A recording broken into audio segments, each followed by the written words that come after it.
بلند رفتن ارزش دلار تاثیر مستقیم به بهای برق دارد و شرکت برق نمیتواند قیمت‌های تعیین شده را تغییر دهد. رئیس عمومی این شرکت که در شهر مزار شریف آمده میگوید در صورتی که نرخ دلار در برابر افغانی کاهش یابد بهای برق نیز تغییر میکند. فاضل فضلی این گزارش را تهیه کرده است. برشنا آورنده روشنی ها، ولی ظاهرا مردم از این روشنی ها خسته به نظر می رسند. اینان نماینده های گذر و ناحیه های شهر مزار شریف هستند و بر ریاست برق آمدن و از بلند رفتن بهای برق در این ولایت شاکی هستند. برادرای این شما معلوم است که وقتی که بل از برشنا تحویل داده میشه برای وکیلای گذر تحویل داده میشه، مسئولیت از این توزیع از این برای مردم این وکیلا دارن. من شخصا خودم خانه به خانه بردم بل هیچ کسی تحویل نگرفت.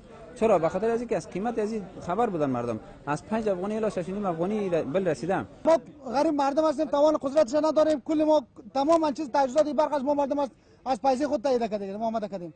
ما کل ما غریب مردم هستیم، توان قدرتش 6 بر نداریم. تا 400 خانه ما داریم، یکیشم بیگا نگرفت که قیمت شده بر پس بدید ریاست برق. به چه خاطر چرا این دولت 1.2 نرخ از کابل 3.25 پول در مزار 6.5 را امروز رئیس عمومی شرکت برشنا نیز به شهر مزار شریف آمده و میگوید که بلند رفتن نرخ دلار تاثیر مستقیم بالای قیمت برق وارداتی دارد و آنها نمیتوانند قیمت برق را در این شهر پایین بیاورند. خدا بخوای اگر وضع اقتصاد ما بهتر میشه که ما افغانی در مقابل دلار اگر قوی شود، باز در وقت امکان داره که ما برعکس بسازیم. اما تا اگر که قیمت دلار روز به روز بالا بره، ما حتی شاید که چند سال بعد باز باید این تجدید نظر کنیم. چرا شرکت یک شرکت ملی است، نباید این شرکت ورشکست شود و خدا نخواسته ضررش به تمام مردم افغانستان برسه. نماینده های مردم ولایت بلخ هم خلاف حرفهای رئیس عمومی شرکت برشنا از او و حکومت میخواهند تا بهای برق را در شهر مزار شریف مانند دیگر ولایت ها ارزان کند. اگر این نرخ باشه، من برای شما با اطمینان میگم که یک مزاری حاضر نیست که این نرخ برای شما تحویل بکنه. این را به صراحت میخوایم بگم و به صراحت خدمت شما عرض میکنم. همون دوستایی که ما 10 سال رنج تکلیف کشیدیم برق ازبکستان نگرفتیم، چی میشه؟ همون دوستایی که 2.5 افغانی داده یک چند وقت بر از اونا ببریم و تنها ادعا بر این میشه که ما از برشنا از ازبکستان خریدیم. چی میشه؟ ما را یک روز به اصطلاح مورد مهرورزی خودتان قرار بدین و برق تاجیکستان یا از ترکمنستان که میخریم به مردم ولایت بلخ بدین.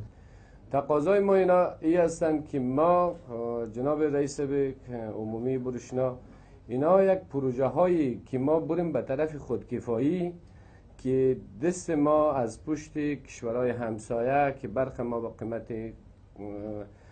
قیمت بلند خریداری میکنیم بریم به طرف خودکفایی. یک چند تا پروژه در شهر مزار شریف ایجاد شود از برقای سولر، برق گازی و بتانیم یک بند در چشمه شفا ایجاد کنیم که تا ما بتانیم حداقل برق خود تولید کنیم.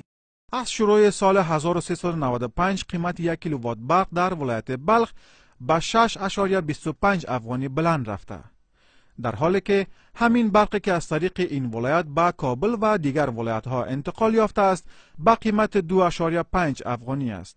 حالا اینجا در شهر مزار شریف مردم و نماینده های مردم از حکومت و شرکت برق میخواهند که قیمت برق را در این شهر نیز مطابق دیگر ولایت ها پایین بیاورد. فاضل فضلی، تلویزیون میترا، مزار شریف.